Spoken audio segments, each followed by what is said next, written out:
स्वर्णोदयदीप्तिम् अखिलभुवनचैतन्यप्रसारम्। నమస్కారం.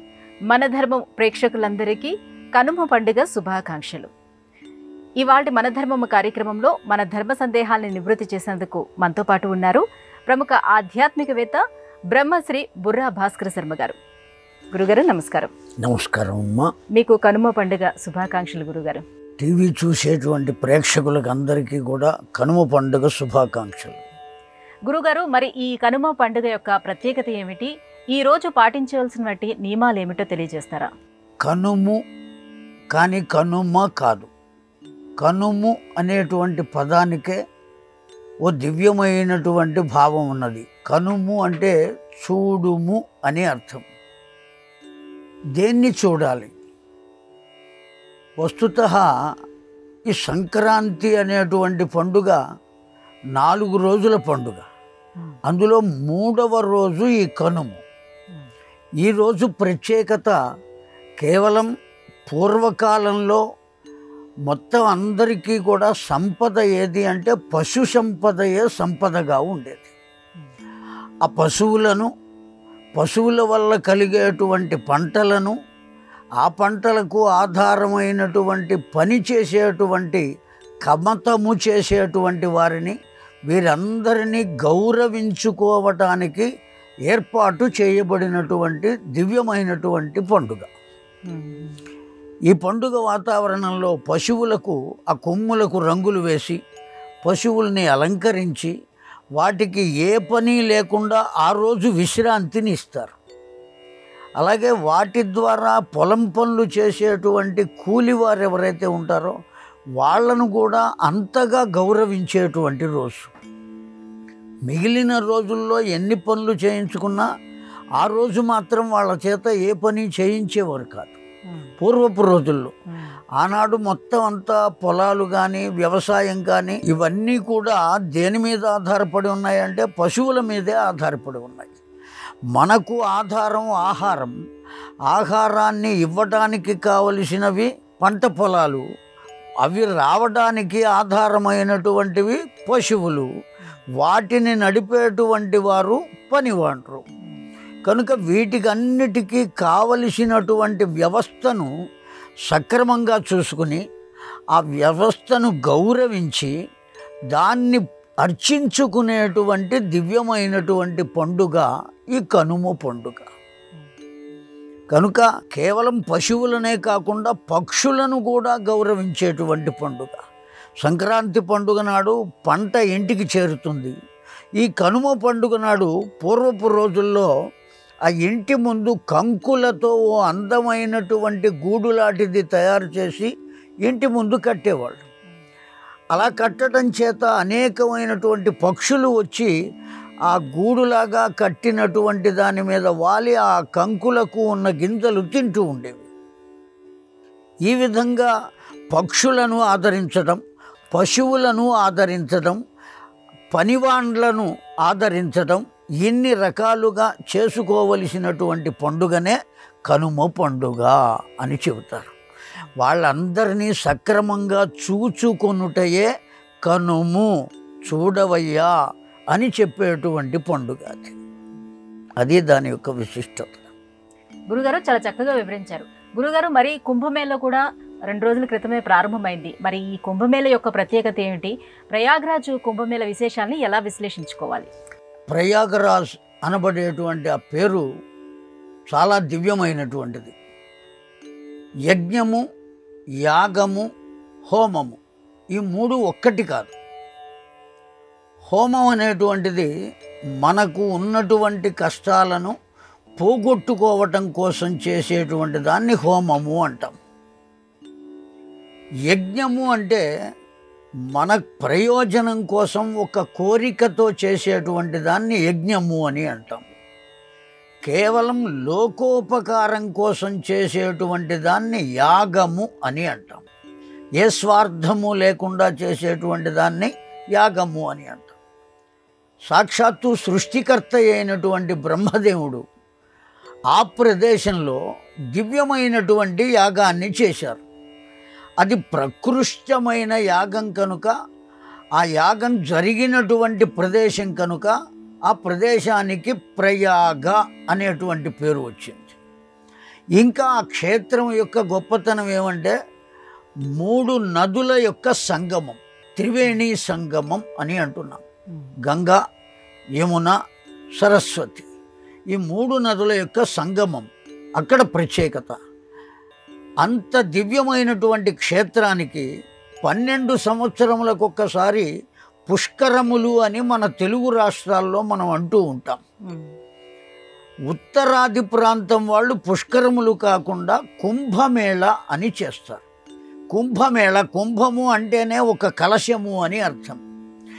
యోగ కలశాన్ని ఈ 12 సంవత్సరములు అనేక మంది ఋషులు, అనేక మంది మునులు, అనేక మంది మౌనులు, అనేక మంది సాధకులు, వీరందరూ కూడా ఒక కలశాన్ని ఏర్పాటు చేసుకుని ఆ కలశంతో ఉన్నటువంటి జలాన్ని ఈ 12 సంవత్సరాలు అర్చన చేస్తారు. ఆ అర్చన చేయబడినటువంటి జలాన్ని ఇప్పుడు తీసుకుని వచ్చి ఆ ఉన్నటువంటి సంగమ స్థలంలో, ఆ నదిలో వాటిని నిమజ్జనం చేస్తారు. ఆ చెయ్యడానికి ఏర్పాటు చేయబడినటువంటి రోజే కుంభమేళ అని అంటున్నారు. అనేక మంది సాధువులు, అనేక మంది భక్తులు, అనేక మంది సాధకులు, మౌనులు, మునులు, ఋషులు, వీరందరూ కూడా ఏకీకృతమై ఒకచోట చేరి ఆ నదీ దేవతను, ఆ సంగమ దేవతను, ఆ ప్రదేశాన్ని అర్చించుకోవటమే ఈ కుంభమేళాలో ఉన్నటువంటి ప్రత్యేకత. కేవలం ఈ ప్రత్యేకత మాత్రమే కాకుండా ఎన్ని సంవత్సరముల నుండి వారి చేత అర్చింపబడినటువంటి ఆ జలముల యొక్క విశిష్టత ఏమంటే, సర్వసాధారణంగా ఏదైనా ఒక పాత్రలో కొంత జలాన్ని ఉంచి ఆ జలాన్ని కనుక మనం అర్చిస్తూ ఉన్నట్టయితే కొన్ని రోజులు గడిచేటప్పటికి ఆ జలంలో కొంత మలినం ఏర్పడే అవకాశం ఉంటుంది. కానీ ఈ ఋషుల చేత, మునుల చేత, మౌనుల చేత, సాధకుల చేత అర్చింపబడేటువంటి ఆ కలశ జలం ఏదైతే ఉన్నదో అత్యంత పవిత్రమై ఉంటుంది, ఏ విధమైనటువంటి మలినము లేకుండా ఉంటుంది. అటువంటి పవిత్రమైనటువంటి జలాన్ని ఆయా నదులలో నిమజ్జనం చేయటం, వాటితో కలపటమే ఈ కుంభమేళా యొక్క ప్రత్యేకత. గురుగారు, మూగజీవాలైన పశువుల పట్ల కృతజ్ఞత కనబరచడానికి ఈ కనుమ పండుగను నిర్వహిస్తారని ఇంతకుముందే మీరు తెలియజేశారు. అయితే ఈ రోజున ఆ పశువులను పూజించడానికి కారణాలేంటి? పశువులను పూజించడానికి లోకంలో జీవరాశులు 84 లక్షల జీవరాశులు ఉన్నాయి. ఈ జీవరాశుల్లో ప్రత్యేకించి పూర్వకాలంలో ఈ వ్యవసాయ ఆధారితమైనటువంటి జీవితాలు మానవులవందరివి కూడా. ఈ వ్యవసాయానికి ఆధారమైనటువంటి జీవులేవయ్యా అంటే పశువులే. భూమిని దున్నాలి అన్నా, ఆ పంటను కుప్పనూర్చిన తర్వాత బస్తాలకు ఎత్తి, బండ్లకు ఎత్తి ఇంటికి చేర్చాలి అన్నా, అనేక రకాలుగా ఉపయోగపడేటువంటివి కేవలం పశువులే. ఎడ్ల బండ్లే నడిపేవాళ్ళు. ఆనాడు ఈ కార్లు కానీ అనేక రకాలైనటువంటి వాహనాలు కానీ లేవు. కనుక మన జీవనానికి ఉపయోగపడేటువంటి వాటిల్ని మనం గౌరవించడం అనేటువంటిది ఓ దివ్యమైనటువంటి విషయం. భారతీయ సనాతన ధర్మంలో కేవలం ఒక మనిషిని మనిషి గౌరవించుకోవటమే కాకుండా ఇతరమైనటువంటి ప్రాణులను కూడా జాగ్రత్తగా చూడటం అనేటువంటిది భారతీయ సనాతన ధర్మంలో ఒక భాగం కాదు, వాస్తవంగా ప్రధానమైనటువంటి భాగం. గృధ్ర వాయస జలచర ఆదీనాం భవత్యేవ సర్వైః కృతయైః నిశ్చయైః అని చెప్పబడింది శాస్త్రం. ఆకాశంలో సంచరించేటువంటి పక్షులు, వాయసములు అంటే ప్రత్యేకించి ఎందుకు చెప్పారంటే ఒక అపశకునపు పక్షిగా భావిస్తారు కాకిని. అటువంటి కాకిని కూడా మనం ఆదరంగా చూడాలి అని. జలచరములు అంటే నీటిలో ఉండేటువంటి ప్రాణులు. వాటిని కూడా జాగ్రత్తగా చూడాలి, కాపాడాలి. వాటికి కూడా ఆహారాన్ని ఇవ్వాలి. మనం అక్కడక్కడ చూస్తూ ఉంటాం, పుణ్యస్థలాలలో ఉండేటువంటి కోనేరులలో, నదులలో చేపలు తిరుగుతూ ఉంటాయి. వాటి కోసం ఓ రకమైనటువంటి పిండిని చిన్న చిన్న ఉండలు చేసి అలా విసిరివేస్తూ ఉంటారు. కనుక వాటిని కూడా జాగ్రత్తగా చూడాలి, మనతో పాటు ఉన్నటువంటివి చూడాలి అనేటువంటిది భారతీయ సనాతన ధర్మంలో గొప్ప సంస్కృతి ఇది. అందుకనే దేవాలయాల్లో కూడా 8 దిక్కులలో బలిపీఠములు అని ఉంటాయి. ఆ బలిపీఠముల మీద భగవంతునికి నివేదన చేయటం కన్నా ముందే ఆ బలిపీఠముల వద్ద ఒక్కొక్క ముద్ద చొప్పున పెట్టి ఆ తరువాత భగవంతునికి నివేదన చేయాలి. ఈ 8 దిక్కులలో ఉండే బలిపీఠముల మీద దేని కొరకు పెడుతున్నారు అంటే అనేక రకాలైనటువంటి క్రిములకు, కీటకములకు కూడా ఆహారాన్ని అందించడం కోసం. కనుక శరీరానికి కష్టాన్ని కలిగించేటువంటి అనేక రుగ్మతలకు కారణమైనటువంటి క్రిములు, కీటకములకు కూడా ఆహారాన్ని అందించాలి అనేటువంటి సంస్కృతి కలిగిన ఈ భారతదేశంలో పశువులను కూడా ఎందుకు గౌరవించాలి అంటే అవి కేవలం ప్రాణులు మాత్రమే కాకుండా మనకు కూడా ఉపయోగపడుతున్నాయి, మనకు సేవ చేస్తున్నాయి. ఒక చోటు నుంచి ఒక చోటికి నీరు తీసుకురావాలి అన్నా ఆ ఎడ్ల బండను కట్టే వాటి మీద గుండిగలు పెట్టుకుని నీళ్లు తీసుకుని వచ్చేవాళ్ళు, అన్ని మోసుకుని వచ్చేవారు. పంట పండడానికి సహకరిస్తున్నాయి. ఆ కారణం చేత వాటిని పూజించడం, అర్చించడం, వాటిని ఎంతో జాగ్రత్తగా చూసుకోవటం అనబడేటువంటిది సనాతన ధర్మంలో మానవ జాతికి ఏనాడో ఋషులు ముందుగానే ఏర్పాటు చేసిన ఓ చక్కని దివ్యమైనటువంటి అలవాటు. ఆ కారణం చేత వాటిని తప్పక గౌరవించాలి. గురువుగారు, కనుమ పండుగ రోజు మినుము తినాలంటారు, అలాగే కలగలుపు శాఖం స్వీకరించాలి అని అంటారు. ఈ కనుమ పండుగ రోజు స్వీకరించే ఈ ఆహార పదార్థాలకి ఆయుర్వేద విజ్ఞానానికి ఉన్నటువంటి సంబంధం ఏంటి? చాలా దివ్యమైనటువంటి ప్రశ్న. కనుము రోజు మినుము తినాలి అని. ఆ మినుము తింటే ఇనుము ఎంత గట్టిగా ఉంటుందో ఆ శరీరం అంత గట్టిగా ఉంటుంది అని పెద్దల ఆలోచన. ఈ సంక్రాంతి పండుగకు చలి ప్రారంభమవుతుంది, మంచు అప్పుడే తప్పుకునే పరిస్థితి. ఇది హేమంత ఋతువు, పుష్యమాసం. హేమంత ఋతువు అంటే మంచు పడుతుంది కానీ చలి ఉండదు. మంచు వెనుకకు వచ్చి చల్లదనం ప్రవేశించేటువంటి కాలం ఈ కాలం. ఈ చల్లదనం ప్రవేశించేటువంటి కాలంలో ఆ శరీరము ఆ చల్లదనానికి తట్టుకోలేక అనేక రకాలైనటువంటి శారీరక బాధలకు గురి అయ్యేటువంటి అవకాశం. ఆ అవకాశం లేకుండా ఉండాలి అంటే కనుమ నాడు మినుము కనుక తిన్నట్లయితే ఆ శరీరంలో ఉండేటువంటి ఆ రోగ లక్షణములన్నీ వాటంతట అవి తప్పుకుంటాయి. ఆ కారణం చేత ఆ ఇనుములాగా తయారవుతారు అని చెప్పింది కూడా కారణం. అందుకే ఎప్పుడైతే ఆ రోగ లక్షణాలు తగ్గినాయో హాయిగా ఆనందంగా ఉంటాం. దీనికి అంతటికీ ఆధారము మినుము, మాషము అంటారు. సర్వసాధారణంగా ఇంకో రహస్యం కూడా ఉన్నది.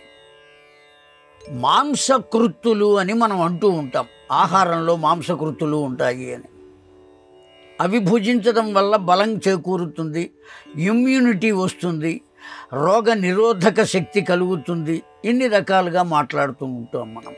అయితే ఈ రోగ నిరోధక శక్తి కలగడానికి మనకు కావలసింది మాంసకృత్తులు. కొంతమంది మాంసాన్ని డైరెక్ట్గా ఆహారంగా తీసుకునేటువంటి వాళ్ళు ఉంటారు. కానీ కలియుగంలో మాంసము నిషేధింపబడింది. మిగిలిన యుగాల్లో మాంసము తీసుకోవచ్చు, కానీ కలియుగంలో మాంసము నిషేధం అయ్యింది కనుక ఆ మాంసాన్ని తినటం ద్వారా దాంట్లో నుంచి వాళ్లకు కావలసినటువంటి బలమైనటువంటి ఆహారాలు, బలమైనటువంటి వస్తువులు చేకూరుతాయి. ఆ చేకూరడం చేత వాళ్ళ శరీరం బలంగా ఉంటుంది, నిశ్చలంగా ఉంటుంది, ఇనుము వలె ఉంటుంది. కానీ ఈ కలియుగంలో మాంసం నిషేధింపబడింది అన్ని జాతుల వారికి, ఒక బ్రాహ్మణులకే కాదు. మరి ఏం చేయాలి? ఆ మాంసానికి బదులుగా మాష బీజములతో చేయబడినటువంటిది కనుక భుజించినట్లయితే అది తత్ మాంసతుల్యము అని చెప్పారు. మాంసంతో సమానం. ఏది అంటే మినుము, మాషము అంటే మినుము, అది మాంసంతో సమానం. ఇక్కడ నిషేధింపబడింది గనుక మాంసము తినరాదు గనుక మాషముతో చేయబడినటువంటి పదార్థాలు గనక తిన్నట్లయితే మాంసము తిన్నంత బలాన్ని చేకూర్చుకుంటాడు, అన్ని రకాలైనటువంటి శక్తులు సమకూరుతాయి అనేటువంటి ఆలోచన చేతనే మినుము తప్పక తినవలే. తిన్నట్లయితే ఇనుము వంటి వాడు తయారవుతాడు, అలా ఉంటాడు ఆరోగ్యంగా అని పెద్దల మాట. గురువుగారు, కనుమ పండుగ రోజు కాకి కూడా బయలుదేరదు అని అంటారు. కనుమ రోజు ప్రయాణం చేయకూడదని అంటారు. ఎందుకని? ప్రయాణం చేయకూడదు కనుకనే కాకి కూడా బయటికి వెళ్ళదు అనేటువంటి సామెతను మనకు చెప్పారు. కాకి కూడా బయటికి వెళ్ళకూడదు అన్నప్పుడు మనం బయటికి వెళ్ళటం అనేటువంటిది మంచిది కాదు. రెండో విషయం ఏమంటే, ఈ కనుమ రోజును పితృయోగము అని కూడా చెబుతారు. ఈ పితృదేవతలకు అనేక రకాలైనటువంటి అర్చనలు చేస్తూ ఉంటారు వారి వారి వంశాచారం ప్రకారం. ఆ అర్చనలో వికిరపిండము అని ఒక పిండాన్ని ఏర్పాటు చేస్తారు. ఈ వికిరపిండము అనబడేటువంటి దాన్ని కాకులు మాత్రమే తినటం కోసం ప్రత్యేకించి పెడతారు.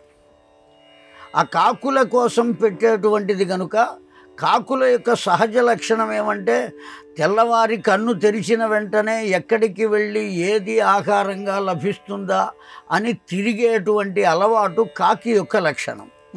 అందుకని ఆ రోజున ప్రతి గృహస్థు కూడా తన ఇంట పూర్వమే మరణించినటువంటి వారు ఎవరైతే ఉన్నారో వారికి చేయవలసినటువంటి అర్చనలు చేస్తూ ఉంటారు కనుక ఆ అర్చనలో ఈ వికిరపిండము అనేది పెట్టబడుతుంది కనుక ఆయా పిండములు ఈ గ్రామంలో లభిస్తాయి కనుక అది బయటకు వెళ్ళేటువంటి అవకాశమే లేదు.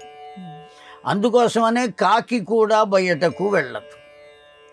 ఇక అందరూ ఎవరు కనుమ రోజు బయటికి వెళ్ళకూడదు అనేటువంటిది ఒక సూత్రం.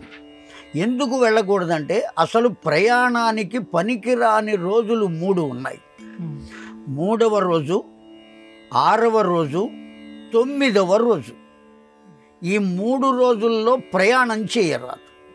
అంటే ఉన్నవాళ్ళు ప్రయాణం చేయరాదు అని కాదు, వచ్చిన వారు మరల తిరిగి వెళ్ళరాదు. 3వ రోజు వెళ్ళకూడదు, 6వ రోజు వెళ్ళకూడదు, 9వ రోజు వెళ్ళకూడదు అనేటువంటిది శాస్త్ర విషయం. అయితే ఈ కనుము ఎన్నవ రోజు అయింది అంటే 3వ రోజు అయింది పండగలు. భోగి, సంక్రాంతి, కనుము కనుక 3వ రోజు. ఈ 3వ రోజున వెళ్ళకూడదు కనుక ఎవ్వరు కనుము రోజున మాత్రం వెళ్ళరాదు అనేటువంటిది పెద్దలు చెప్పినటువంటి మాట. ఆ రోజు కనుమ కనుక కనుమ రోజున ఎవరు బయటికి వెళ్ళవద్దు అని చెప్పారు. రెండో విషయం, పితృతిథి పెట్టినప్పుడు ఆ రోజున ఆ పెట్టినటువంటి వారెవ్వరూ బయటికి వెళ్ళరాదు, ఆ ఊరు దాటి వెళ్ళరాదు. శాస్త్రం చెప్పిన మాట. పితృతిథి ఎప్పుడైతే పెడతారో ఆ రోజున ఆ ఉన్న చోటనే నిద్ర చేసి మరుసటి రోజు వెళ్ళాలి, కానీ ఆ రోజున వెళ్ళకూడదు. ఈ కనుమ రోజున తప్పక పితృదేవతలను ఆరాధిస్తాం కనుక, వాళ్లను ఆహ్వానిస్తాం కనుక ఆ రోజున ఎక్కడికి కదలకుండా వారి యందు ఉండేటువంటి భక్తిని మనం ప్రదర్శించడం కోసం ఆ ఊరి నుంచి కదలకుండా ఎక్కడికి వెళ్లకుండా ఉండాలి అని పెద్దలు చెప్పినటువంటి నియమం. అందువల్ల వెళ్ళకూడదు కనుమ రోజు. గురుగారు, సకల దేవతా స్వరూపిణిగా మనము గోమాతను పూజించుకోవటం మన ధర్మం. అయితే గోమాత యొక్క వైభవాన్ని ఎలా విశ్లేషించుకోవాలి? గోమాత యొక్క వైభవం చాలా చాలా దివ్యమైనటువంటిది. ఒక చిన్న ప్రశ్న వేస్తే కొద్దిసేపట్లో చెప్పగలిగినంత వైభవం కాదది గోమాత వైభవం. సాక్షాత్తు భగవంతుని యొక్క దివ్యత్వమే గోమాతగా అవతరించింది. సర్వసాధారణంగా మేము చాలా గొప్పవాళ్ళము అని చెప్పుకునేటువంటి పండితులు కానీ, శాస్త్రవేత్తలు కానీ, వేద విధులు కానీ, ధనవంతులు కానీ, పదవిలో ఉన్నటువంటి వారు కానీ ఎవరైనప్పటికీ కూడా వారి చేత విసర్జింపబడిన పదార్థములు ఏవి పవిత్రములు కావు. ఇప్పుడు నా చేత చెప్పబడినటువంటి జాబితా మొత్తం అంతా మానవులదే. పండితులు, వేదవిధులు, ఋషులు, మునులు ఎవరైనప్పటికీ కూడా వారి చేత విసర్జింపబడిన పదార్థాలు ఏవి పవిత్రమైనవి కావు, దుర్గంధభూయిష్టమైనవి. కానీ ఒక్క గోవు చేత మాత్రమే విసర్జింపబడిన పదార్థములు కూడా పవిత్రమైనవి. ఒక యజ్ఞం చేయాలి అన్నా, ఓ యాగం చేయాలి అన్నా, ఒక హోమం చేయాలి అన్నా ముందుగా ఆ చేసేటువంటి కర్త పంచగవ్య ప్రాశన అని చేయాలి. పంచగవ్య ప్రాశన అంటే గోఘృతం, గో ఆజ్యం, గో క్షీరం, గో దధి, గోమయం, గోమూత్రం, 5 పదార్థాలు. ఆవు నెయ్యి, ఆవు పంచితం, ఆవు మూత్రం, ఆవు పేడ, ఆవు పెరుగు, ఆవు నెయ్యి, ఈ 5 కూడా కలిపి మంత్రపూతంగా దర్భలతో అలా మజ్జిగ చిలికినట్టు చిలుకుతారు. ఆ చిలికినటువంటి ఆ పదార్థాన్ని తీర్థంగా స్వీకరించినట్లయితే త్వక్ అస్థిగతై పాపై దహ్యతి ఇవ ఇంధనం. ఒక ఇంధనాన్ని ఉపయోగిస్తే ఎలా అయితే ఆ వస్తువు దగ్ధమవుతుందో, ఆ ఇంధనము వల్ల ఈ గోవు యొక్క 5 భాగములు స్వీకరించినట్లయితే లోపల చర్మమునకు కానీ ఆ ఎముకలకు కానీ పట్టుకుని ఉన్నటువంటి పాపములు మొత్తం అన్నీ కూడా నశించిపోతాయి. ఆ కారణం చేత ఆ గోవు అంత పవిత్రమైనది. ఆ గోవు యొక్క శరీరం నిండా 33 కోట్ల దేవతలు ఆవహించి ఉంటారు అని శాస్త్రవచనం, పురాణములు కూడా మనకు అనేకంగా తెలియచేస్తున్నాయి. రెండవది, పవిత్రమైనటువంటి యాగ పశువు అనబడేటువంటి గోవు మన యొక్క తపోశక్తి చేత ఆ గోవును ఏది అడిగితే అది ఇవ్వగలిగిన శక్తి గోమాతకు ఉన్నది.